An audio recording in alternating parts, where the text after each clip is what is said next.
Cette semaine, on parle de la motivation des adultes à l'école. On le sait, il y a une lourdeur de la tâche, il y a vraiment un épuisement qui vient affecter directement la motivation des adultes à l'école.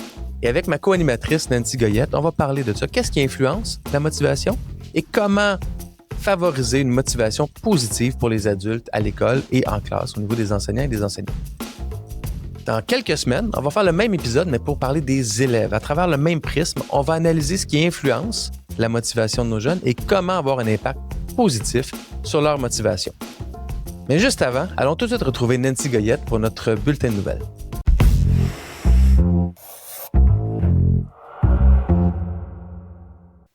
Elle est professeure titulaire en sciences de l'éducation à l'Université du Québec à Trois-Rivières et spécialiste de la psychopédagogie du bien-être. Nancy Goyette, merci d'être là. Bien, je suis contente d'être là aussi. Nancy, bonne année 2026. On est encore en janvier, donc on peut se le dire. Content de te retrouver pour l'épisode d'aujourd'hui avec les thèmes qu'on va aborder. Mais avant, comment ça va? Comment se passe la vie pour toi? Ça va super bien. Dans mon cours de mon micro-programme en psychopédagogie du bien-être, on commence un cours aujourd'hui sur l'identité professionnelle positive et le bien-être au travail. J'ai tellement hâte de rencontrer mes nouveaux étudiants. Là, je t'avoue que je suis assez enthousiaste. Puis dans le contexte actuel où on entend beaucoup de négatifs sur la profession puis à quel point c'est dur, ça doit être un cours qui fait du bien pour ceux qui y assistent? Bien, c'est sûr que c'est pas là un cours là pour de s'analyser, comment je pourrais dire, dans une perspective là, psychologique. Là. Oui, freudienne. Mais oui, freudienne sur son divan, c'est pas ça du tout. C'est beaucoup plus pour apprendre à se connaître davantage, apprendre ses forces, apprendre ses talents aussi, les compétences que l'on a pour être capable d'être résilient ou de persévérer tout au long là, de notre travail dans nos milieux aussi, parce que des fois, c'est difficile. Puis, on apprend des connaissances sur de la recherche concernant le bien-être. Tu sais, c'est quoi? Qu'est-ce qui fait en sorte qu'on est bien au travail? Oui, on le sait intuitivement, mais là, on s'appuie sur la recherche. Puis, on essaie de trouver des stratégies aussi là pour améliorer son bien-être, mais aussi le bien-être collectif dans les milieux. Oui, c'est ça, parce que le bien-être, notre bien-être dépend de ce que les autres vont faire, puis on a un impact sur le bien-être des autres dans le milieu. Donc, je trouve ça intéressant, cette relation-là. OK. Nancy, on y va avec notre bulletin de nouvelles. Laisse-moi commencer. Cette semaine, on a eu la démission de notre premier ministre François Legault au Québec. On a appris aussi récemment que Sonia Lebel, la ministre de l'Éducation, n'allait pas se représenter aux prochaines élections. Donc, elle reste ministre jusqu'au mois d'octobre. Donc, ça a amené une notion de bilan. Puis François Legault l'a même nommé dans son discours de départ à quel point, pour lui, l'éducation était importante. Il en avait fait une réelle priorité dans son premier mandat, un peu moins dans le deuxième, on dirait. Et qui était fier aussi. Il trouvait que les enseignants, là, c'était les gens les plus importants de la société. Puis, il y a une nouvelle qui a attiré mon attention suite à ça, qui est comme un peu une forme de bilan en termes d'argent investi et de diplomation. Puis, l'article de Mme Julie Marceau de Radio-Canada dit « Plus d'argent dans le réseau de l'éducation, mais une diplomation qui stagne au Québec. Les budgets ont augmenté de 57 % sous le régime de la CAQ. Donc, c'est immense, c'est beaucoup d'argent. C'est jusqu'à 23,4 milliards. C'est énormément d'argent. Je pense que c'est plus d'argent par élève que beaucoup de provinces canadiennes. Puis malgré tout, la réussite des garçons, entre autres, est à 59 %, en hausse de 3 % depuis l'arrivée de la CAQ. La réussite des filles est de 72 %. Elle stagne depuis l'arrivée de la CAQ pour une moyenne de 65 %. Le seul constat que je vais faire pour faire 1000 analyses, là, c'est je pense que j'ose croire qu'on est rendu à se dire si on met plus d'argent puis qu'on continue à faire la même affaire, on va avoir encore les mêmes, entre guillemets, mauvais résultats. Il faut arrêter de penser juste à l'argent. Il faut arrêter de penser à juste rajouter du monde, rajouter de l'argent, rénover des bâtiments. Il y a un système à repenser. Pas nécessairement à briser puis à mettre à terre, mais à repenser. Il faut revoir nos façons de faire parce qu'on va frapper un mur avant longtemps. Bien, comme spécialiste du bien-être, je peux dire que l'argent, ça ne fait pas le bonheur. Et que... Et bien malheureusement, je crois que oui, l'éducation a probablement été une priorité pour le gouvernement Legault parce que je pense pas qu'il y ait un gouvernement qui ne croit pas que l'éducation est importante, tu sais, pour la pérennité d'une société. L'idée derrière tout ça, c'est la façon dont on a une vision de l'éducation. C'est quoi la vision que l'on a? actuellement, à mon humble avis, c'est une vision qui était beaucoup plus du côté entrepreneurial. Dans le fond, M. Legault, c'est un homme d'affaires et il a mis devant des politiques qui vont favoriser une gestion d'entreprise et pas nécessairement une gestion d'école où des humains doivent évoluer et développer leur plein potentiel. Donc, c'est sûr que la question d'argent revient beaucoup parce qu'en entreprise, la question économique est toujours prioritaire. Ouais. D'un autre côté, le problème, c'est qu'on ne s'est pas nécessairement attaqué au vrai problème. Le vrai problème, c'est l'inégalité au niveau des élèves au Québec. Donc, on le sait qu'il y a une inégalité quand même assez profonde. Les conditions de travail, oui, on a augmenté les salaires, mais les conditions de travail sont quoi dans nos milieux? Et oui, on a essayé de patcher les trous, de dire, on va donner du budget pour le bien-être, puis on veut que les gens soient bien dans les écoles. Oui, mais dans les actions concrètes, on a centralisé le pouvoir pour faire en sorte d'enlever tout levier démocratique dans les écoles. Ouais. Et chaque école étant différente et vit un contexte différent, on veut gérer d'en haut. Mais en fait, si on veut le bien-être de nos milieux, il faut que les personnes soient partie prenante, s'engagent dans une démarche collective pour assurer le bien-être des élèves, mais aussi le bien-être des personnels. Et ça se fait ensemble avec les parents et la communauté. Mais là, la façon de gérer les choses, c'est que tout arrive d'en haut. Et il reste peu de pouvoir décisionnel en bas et on doit faire ce qu'on nous demande. Donc, c'est justement une lettre ouverte d'Alain Fortier dans Le Devoir là, qui parle de ça qui a attiré ton attention. Là. Oui, c'est ça. Ça a attiré mon attention. Puis il relève ces éléments-là parmi tant d'autres.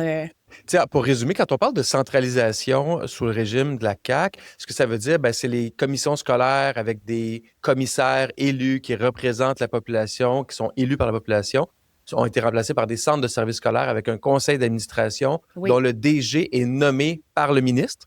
Oui. Donc, le ministre peut nommer et enlever les DG à son gré, ce qui n'était pas aussi clair que ça avant. C'est une forme de bâillon aussi du personnel enseignant et des directions avec leur code d'éthique qui les empêche de verbaliser ce qui peut peut-être moins bien aller ou même ce qui va bien. Ils ont comme un devoir de réserve complet. Beaucoup d'enseignants se sont fait taper sur les doigts pour ça. Ça, c'est la loi 40. Et en 2023, en pleine grève des enseignants, on a passé la loi 23 qui a vraiment changé la loi d'instruction publique pour donner plus de pouvoir au gouvernement, puis créer aussi un institut d'excellence en éducation.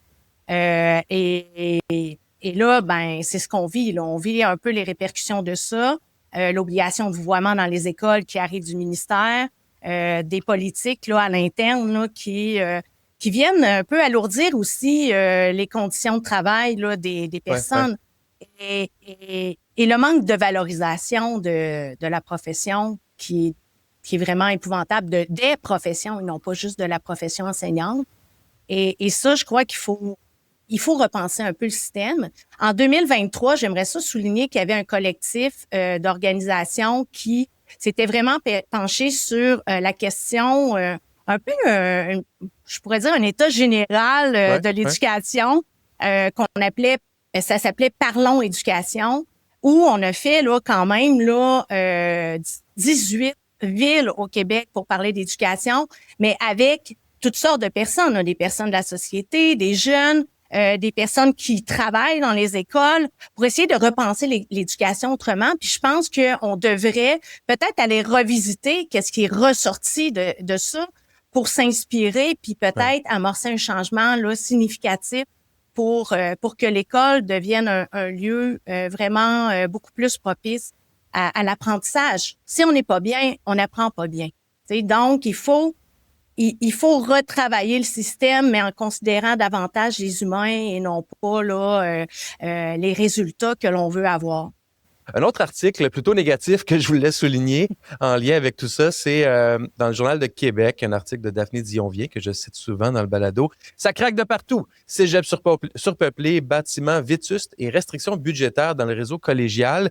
Ce qui m'a choqué là-dedans, en fait, c'est que c'est plus de 4400 élèves qui ont été refusés dans les cégeps, pas pour des raisons de notes ou pour des raisons de bâtiments. Donc, l'espace qui manque ou des bâtiments qui ne sont pas en état de recevoir les élèves. Ça, c'est une des conséquences là, des enjeux budgétaires qu'ils ont. On va faire des séries d'entrevues puis de thèmes d'épisodes en lien avec le collégial, autant au niveau pédagogique qu'au niveau institutionnel, parce qu'il y a clairement des enjeux là. Puis nos jeunes, après le secondaire, s'en vont au collégial, donc c'est la continuité. Puis le monde de demain, c'est un monde de gens encore plus formés, outillés, instruits. Donc le réseau collégial, faut pas le négliger. Et je termine avec un sondage vraiment intéressant qui illustre le peu de différence entre les enseignants un peu partout dans le monde, entre autres entre le Québec et la France. C'est sur cafépédagogique.net, un site français pédagogique qui a fait un sondage auprès d'enseignants. Et en fait, c'est pas eux qui ont fait le sondage, qui rapportent un sondage qui a été fait auprès d'enseignants par le ministère. Et le top 3 des thématiques pour lesquelles les enseignants ressentent des besoins de formation. Et pour les enseignants québécois qui nous écoutent, il y a quand même des enseignants français aussi qui nous écoutent, je pense que vous allez connecter là-dessus parce que c'est la même chose ici. Top 1, pédagogie active, gestion de classe, classe dehors, ludopédagogie, donc rendre l'enseignement agréable pour les élèves et faciliter la gestion de classe. En deuxième position, tout ce qui touche l'intelligence artificielle et l'utilisation des données, qui est un besoin de formation croissant là, depuis 2-3 ans. Et finalement, le troisième, l'école inclusive, donc l'accompagnement des élèves à besoins particuliers, qui est souvent identifié comme une cause des lourdeurs et une atteinte au bien-être professionnel des enseignants. Mais en France, c'est la même chose aussi. Je tiens à dire aux gens qui nous écoutent, le système français est complètement différent par rapport au soutien, à l'encadrement et à l'aide aux élèves à besoins particuliers. Oui. Mais ils ont les mêmes ratios, puis ils ont les mêmes besoins, puis il faut... ils vivent avec les mêmes enjeux au niveau professionnel d'accompagner ces jeunes-là. Et peut-être, j'ajouterais, en terminant, quand on ne sent pas qu'on les aide à la hauteur de leur potentiel ou à la hauteur de notre potentiel, ça aussi, c'est lourd professionnellement à porter quand on retourne à la maison le soir. Donc, c'est clairement un besoin. Et notre étoile de la semaine, Nancy, cette semaine, quelle est-elle? C'est l'école La Tortue des Bois de Saint-Mathieu-du-Parc.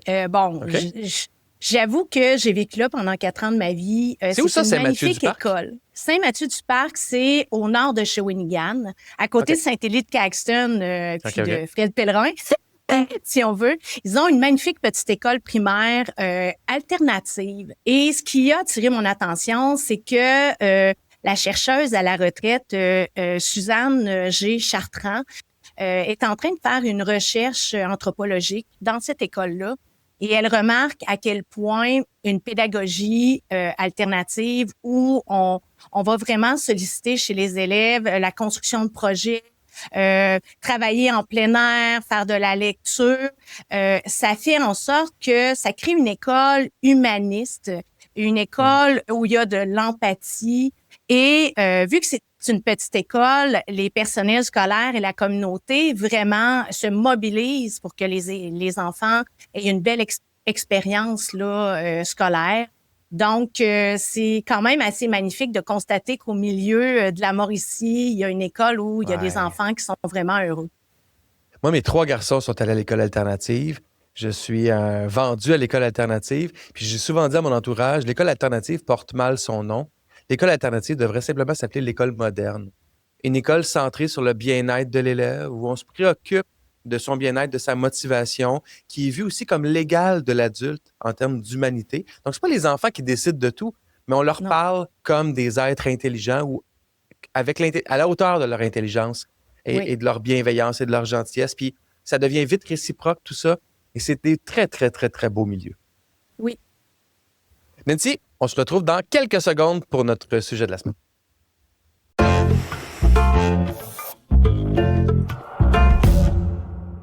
Cette semaine à l'école est une présentation des parcours parents. De l'intimidation aux troubles d'apprentissage en passant par le temps d'écran, chaque enfant a ses défis. Avec les parcours parents, les experts et expertes les plus reconnus sont en ligne pour mieux vous outiller à la maison. Les détails sur aidersonenfant.com.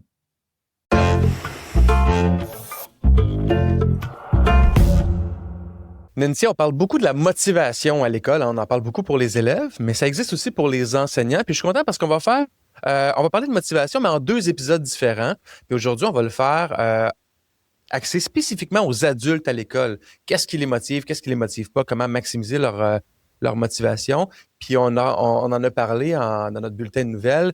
Des fois, on sent que le gouvernement, il veut gérer l'éducation un peu comme on gère des fichiers Excel, là. Mais des humains, ça ne se gère pas comme des fichiers Excel. Puis quand on tend à centraliser l'information le plus haut possible, mais ce qu'on fait, c'est qu'on enlève de l'oxygène aux gens sur le terrain, de la liberté d'action, de la liberté d'agir en lien avec leur jugement professionnel et ce qui se passe dans leur milieu. Ça, c'est une conception qui fait du sens pour moi. Mais est-ce que j'ai tort de dire ça? Est-ce que c'est vrai que quand on enlève cet oxygène-là, on tue la motivation des gens sur le terrain?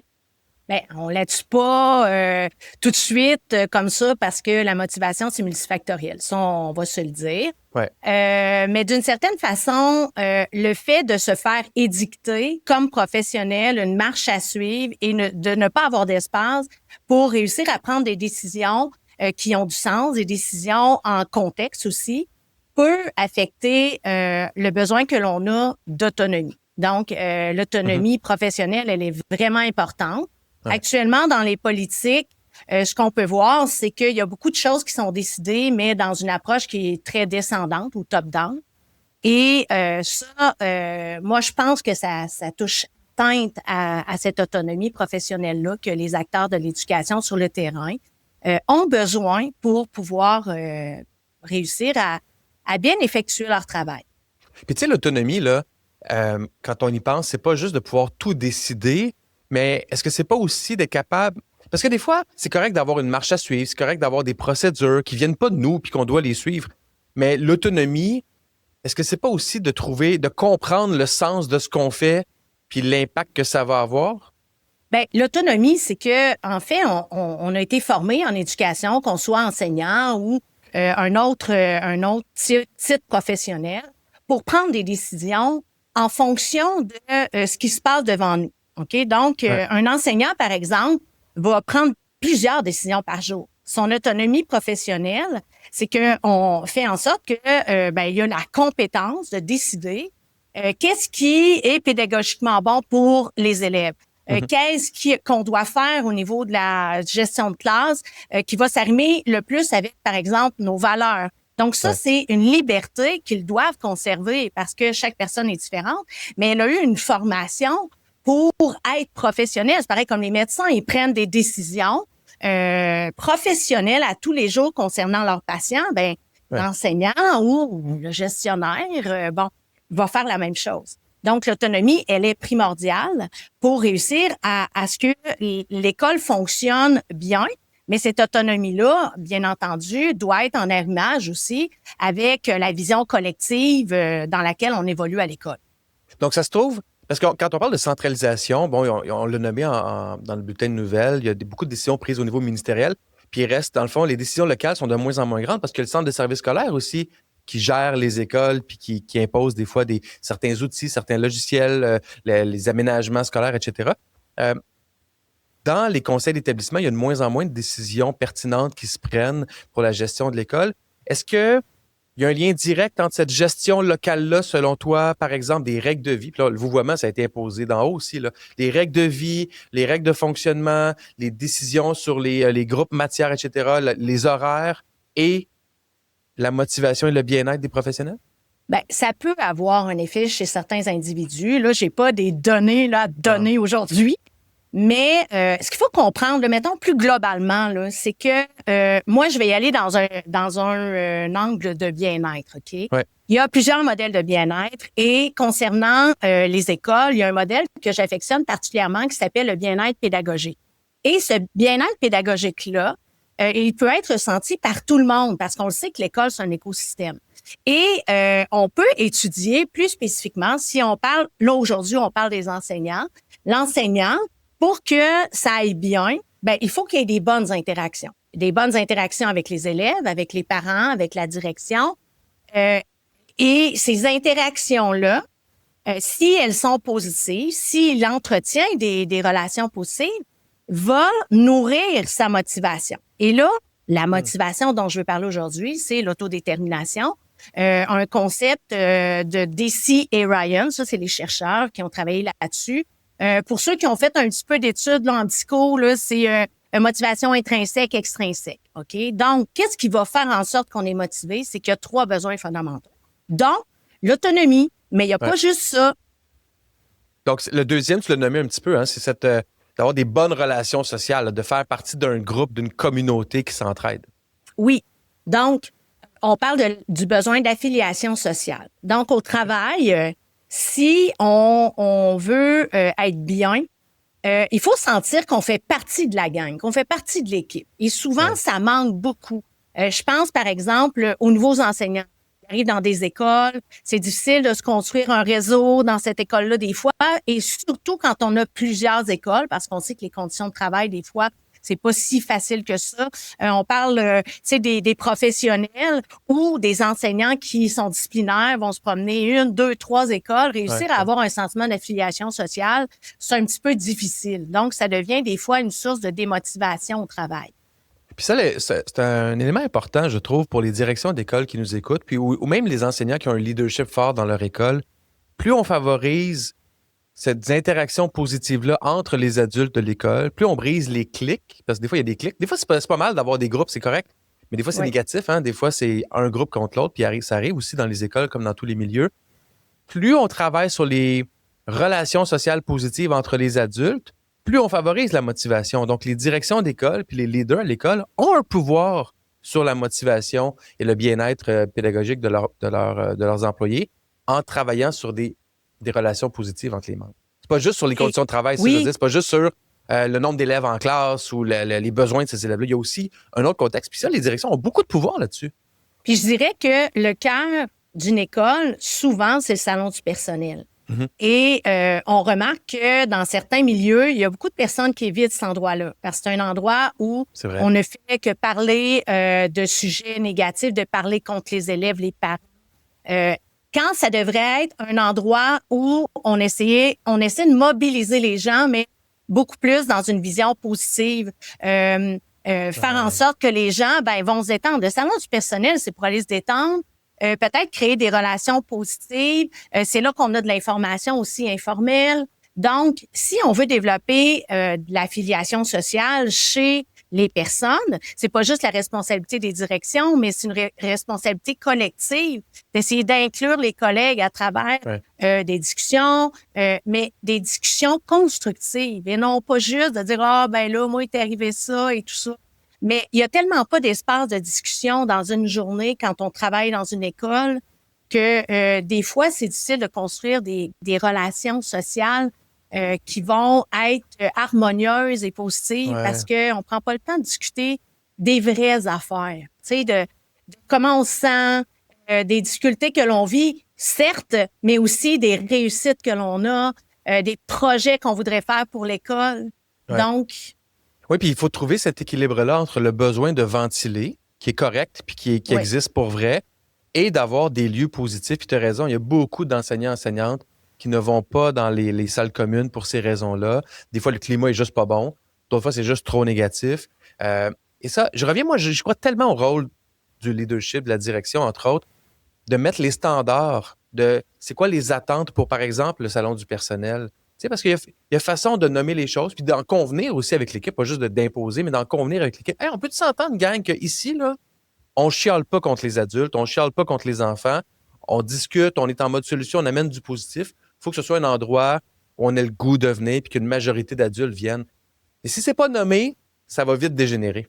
Mais honnêtement, dans les projets là, que je fais faire par mes étudiants dans mon cours, des fois, ça vient de certains membres du personnel, que ce soit des enseignants, le psychologue de l'école, parce qu'ils désirent avoir des environnements qui sont plus propices au bien-être, au travail. Ouais.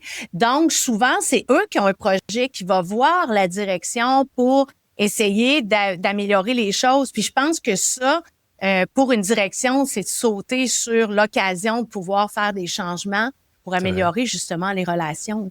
Puis ça coûte rien, hein? Ça coûte rien faire ça. C'est vraiment une question de valeur, puis d'implantation, puis d'en parler, puis c'est positif en plus. Donc, on a parlé d'autonomie, on a parlé de relations humaines positives entre les adultes. La troisième composante dans la théorie de l'autodétermination, Nancy, c'est quoi?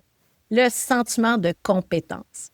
Et ça, le sentiment de compétence dans plusieurs modèles de bien-être au travail, là, tu sais, quand on regarde la psychologie organisationnelle, là, ça revient fréquemment. Ouais. Parce que si on ne se sent pas bon, c'est sûr que c'est pas un élément qui va générer des émotions positives, du bien-être.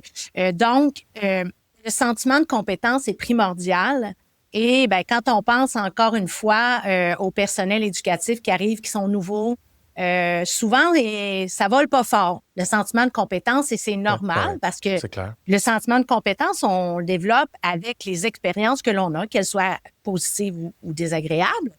Mais c'est important de réussir à avoir justement les pieds solides là-dessus. C'est de dire, ben moi, je suis compétent dans ce que je fais. Et le problème, souvent, c'est qu'on doute de ce sentiment de compétence-là par plusieurs raisons.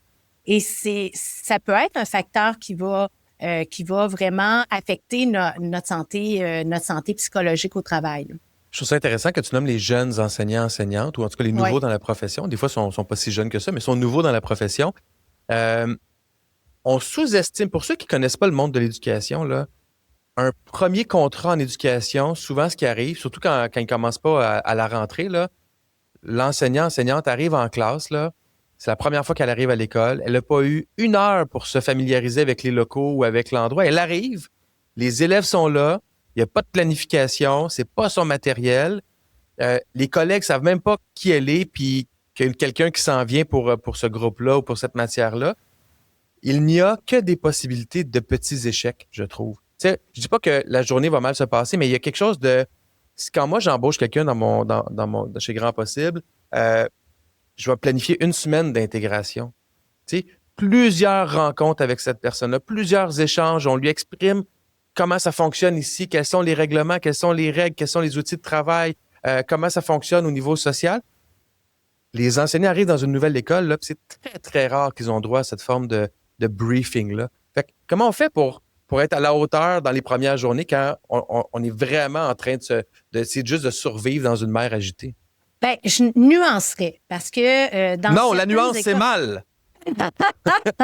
Dans certaines écoles, il y a quand même je pourrais dire des dispositifs d'accompagnement qui existent. Puis parfois même, les nouveaux n'en veulent pas. Ils veulent pas avoir ces dispositifs-là. Mais de façon générale, dans certaines écoles, on va quand même accompagner si on est capable de le faire, si on a des dispositifs appropriés. Le problème, comme tu dis, c'est plus comme en suppléance. On arrive dans une nouvelle école, on sait pas comment ça fonctionne. Et ça, c'est très désarçonnant, je trouve, surtout quand on est nouveau. De réussir à naviguer à travers ça, à travers notre journée, d'essayer de faire les choses comme il se doit. Et c'est vrai que c'est pas nécessairement, comment je pourrais dire, porteur d'une réussite absolue. Ben non. Non, c'est comme si tu arrives puis tu as juste ça des vents de face en commençant puis tu n'as même pas rencontré les élèves puis déjà tu es en situation de stress, d'intégration simplement à l'environnement puis au milieu puis aux collègues. Mais le sentiment de compétence aussi, là, je parlais tantôt de valorisation, là, tu sais, des professions d'éducation, dont les enseignants. Souvent, on remet beaucoup en doute les compétences des enseignants, de par les décisions pédagogiques qu'ils vont prendre, de par la croyance qu'on a été à l'école, puis on sait comment ça marche, puis que là, on n'est pas d'accord quand on... Tu sais, quand on devrait se garder une petite gêne, tu sais, il y a des parents qui vont avoir certains réflexes comme ça, mais des personnes de la communauté, des enseignants entre eux aussi, qui vont avoir un certain jugement, des décisions qui vont avoir été prises. Mais je crois que, tu sais, après le bac de 4 ans, il faut faire confiance là à ces personnes-là. Puis oui, ils vont se tromper comme tout le monde. Puis oui, peut-être qu'il y a des choses qui ne seront pas optimales, mais je pense qu'on devrait établir un lien de confiance qui va aider justement à cultiver le sentiment de compétence. On parle beaucoup des enseignants ou des personnels scolaires incompétents, mais on doit parler aussi de ceux qui ont cette compétence-là puis qui développent une certaine légitimité. Ouais. Et souvent, ben on valorise pas tant ça. Et le fait, c'est de toujours avoir à justifier que on fait telle chose, ça devient épuisant puis aussi très anxiogène, surtout pour les nouveaux, d'avoir à justifier. Maintenant, Je dis pas que tout le monde a raison, que chaque enseignant a raison, que coûte que coûte. Mais je crois qu'il faut leur laisser quand même une chance parce que c'est des professionnels. Et des fois, on l'oublie. Ah, moi, dans mon temps, on lisait pas tel livre, puis il me semble que ça n'a pas de bon sens. Ben là, dans ton temps, c'est pas ça. T'sais. Ouais. Mais je pense que, puis tu l'as nommé avec l'école alternative, il y a souvent de la coéducation, donc la présence des parents à l'école, pas toujours en classe, mais des fois en classe, des fois le soir, etc. Dans le sentiment de compétence des enseignants, ou en tout cas dans leur baluchon de choses qu'ils doivent être en mesure de faire pour être un bon enseignant, une bonne enseignante, moi je dis c'est bâtir un lien de confiance avec les parents fait partie de. On ne peut pas être enseignant et ignorer les parents ou être enseignant, enseignante et espérer la confiance aveugle des parents. On est en 2026. Ce n'est plus comme ça. Le parent a besoin de savoir que son enfant est dans une classe où il va être bien. Pas nécessairement de savoir quel manuel ou quel livre il lit. Là. Il y a des parents trop intenses, ça c'est clair. Mais juste, est-ce que mon enfant est bien? Puis, il y a une mauvaise journée. La rétroaction que je vais recevoir, c'est une rétroaction constructive. Pas « votre enfant, il a fait ci, il a fait ça », comme dans Punissez-le. C'est « votre enfant, il a fait ci, il a fait ça. Voici comment on l'a accompagné. On en a discuté avec lui. Je vous encourage à en parler avec toi à la maison puis de me revenir avec des questions. » Ça, c'est positif. Puis, ça fait partie du sentiment de compétence. En fait, ça fait partie des compétences à développer qui ensuite font en sorte nécessairement que les enseignants, enseignantes et les adultes à l'école se sentent plus compétents aussi parce que le sentiment de confiance, il est là avec les parents. Mais tu sais, quand je parlais tantôt là, du modèle de bien-être pédagogique, si on met le parent au centre, là, parce que le parent fait partie de la donne, ben, il a besoin de se sentir compétent comme parent. Donc, il peut y avoir des personnels scolaires qui leur reflètent leur incompétence parentale aussi dans certaines situations. Ensuite, ben, on a besoin d'être affilié, une affiliation sociale. On veut que l'école dans laquelle on met nos enfants, ben, ça corresponde à nos valeurs, nos besoins. Donc, puis, on a une certaine autonomie parentale aussi dans l'éducation qu'on veut donner à nos enfants. Et c'est de réussir à s'entendre et à se parler et à se faire confiance. Et peut-être que des fois, on n'est pas toujours d'accord. Mais c'est là que rentrent en scène les interactions positives. Si on met ça en priorité, si on met en priorité la relation positive avec tous les intervenants et l'élève à l'école, ben déjà là, on a un pas de plus vers la construction d'environnement qui va être plus propice à des communications harmonieuses, à de la bienveillance, au bien-être. Mais il faut comme arrêter de se confiner dans nos rôles, puis se parler ou se parler à moitié, puis de penser que l'un est contre l'autre. On travaille tous pour la même chose. On travaille pour l'élève, on travaille pour l'enfant, on travaille dans l'accompagnement de cet enfant-là pour qu'il devienne un citoyen critique et engagé. Mais faisons-le ensemble. Puis chacun a sa zone de compétences qui est complémentaire. Oui. Mais c'est pas en opposition, bien au contraire. On l'a vu dans le sondage pour la formation que les enseignants en France désiraient. Les élèves à besoins particuliers. Donc, la lourdeur de la classe régulière ou de la classe en général, avec parfois 20-30% d'élèves qui ont entre autres un plan d'intervention, donc qui ont besoin d'accompagnement et de mesures d'adaptation, les enjeux de comportement, puis les élèves qui n'ont pas nécessairement d'identification particulière, mais qui ont des mauvaises journées, là, disons ça comme ça, où ça vient avec une lourdeur, ça vient avec une nécessité et de compétences de la part de l'adulte et de soutien aussi. T'sais, on ne peut pas tout faire tout seul non plus. Là. On ne peut pas juste blâmer les enseignants quand ça ne va pas bien. Là. Des fois, il y en a juste trop de problèmes, puis il n'y a pas assez d'adultes. Qu'est-ce qu'on peut faire dans une école donnée pour favoriser le sentiment de compétence de l'adulte dans un contexte quand même difficile avec beaucoup d'élèves avec des grands besoins? Qu'est-ce que la direction peut faire? Qu'est-ce que le prof peut faire lui-même pour améliorer son sentiment de compétence? Ben, honnêtement, il y a plusieurs choses à faire. Tu me prends un peu de cours, là, hein? Oui, mais t'es bonne, improvise. Non, mais il y a plusieurs stratégies. Je pense que comme individu, individuellement, on ne doit jamais douter du fait qu'on a un certain niveau de compétence et que ben si on se trompe, c'est pas la fin du monde, puis que dans le fond, on veut s'améliorer. Donc, si on a la volonté de s'améliorer, la volonté, mais aussi le sentiment qu'on est compétent soi-même, ben ça va aider malgré des situations. Parce que souvent, les situations malencontreuses, c'est qu'on va demander de justifier tes choix. Fait que si on est capable de bien se positionner dans nos choix, expliquer pourquoi on a agi de cette façon-là au niveau professionnel, ben à ce moment-là, je crois que le sentiment de compétence n'est pas affecté. Mais souvent, ce qui blesse les adultes qui sont à l'école, c'est le manque de reconnaissance aussi de ces compétences-là, parce que des fois, ben des décisions vont être prises à contrario de ce que le professionnel a décidé. Donc là, ça vient en incohérence avec son autonomie professionnelle.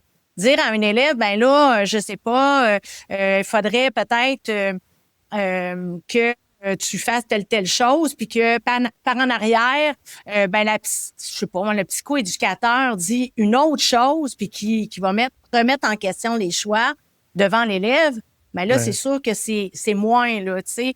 Donc c'est, je pense de respecter le champ de compétences de tous et chacun aussi, parce qu'il y a ça aussi dans les écoles présentement.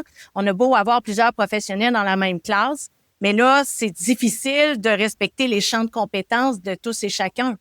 Et souvent, ça, c'est conflictuel aussi. Nancy, en conclusion, si tu avais un dernier mot à dire à l'enseignant, l'enseignante là, qui nous écoute dans son auto, puis qui sent là, que la flamme de la motivation est en train de s'éteindre pour lui ou pour elle, tu lui dirais quoi à cette personne-là? Ben, je lui dirais premièrement de cibler qu'est-ce qui le motive, qu'est-ce qui donne du sens. Parce que oui, on peut cibler qu'est-ce qui donne pas de sens, c'est vraiment plus facile. Qu'est-ce qui donne du sens à mes interventions quotidiennes, jour après jour à l'école? Est-ce que c'est les élèves? Est-ce que c'est les relations que j'ai avec mes collègues? C'est quoi le pouvoir d'agir qu'on a aussi? Parce que des fois, on se bat, mais on se bat contre des choses qu'on n'a pas de contrôle. Sur quoi on a du contrôle? Et souvent, sur quoi on a du contrôle, c'est là qu'on peut agir. Parce que souvent, quand on sent qu'on n'a pas de contrôle, ben on devient inactif, tu sais, on devient comme dépendant du système, puis c'est de la faute du système. Oui, mais il y a des petites choses qu'on peut faire quotidiennement pour améliorer le système. C'est quoi le pouvoir d'action que tu as? Puis qu'est-ce qui te motive, justement, tu sais? Des fois, ça peut être des petites choses, là. Mais tu sais, de voir un élève progresser tranquillement, mais sûrement dans ses apprentissages, si c'est ça qui te motive, ben capitalise, mets toute ton énergie là-dessus. Puis peut-être se trouver des alliés aussi. Parce que on a tous une belle vision d'éducation.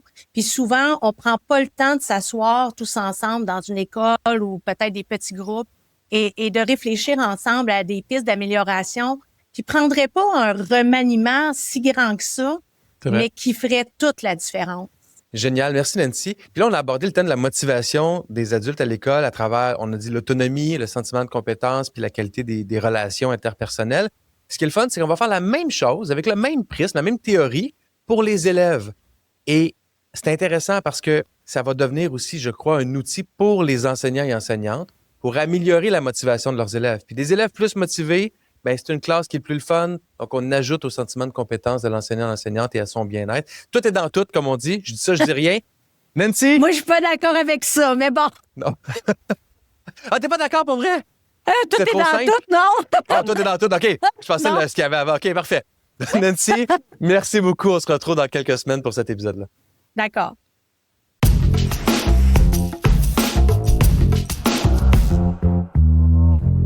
Voilà, c'est tout pour cet épisode de Cette semaine à l'école. Merci d'avoir été à l'écoute.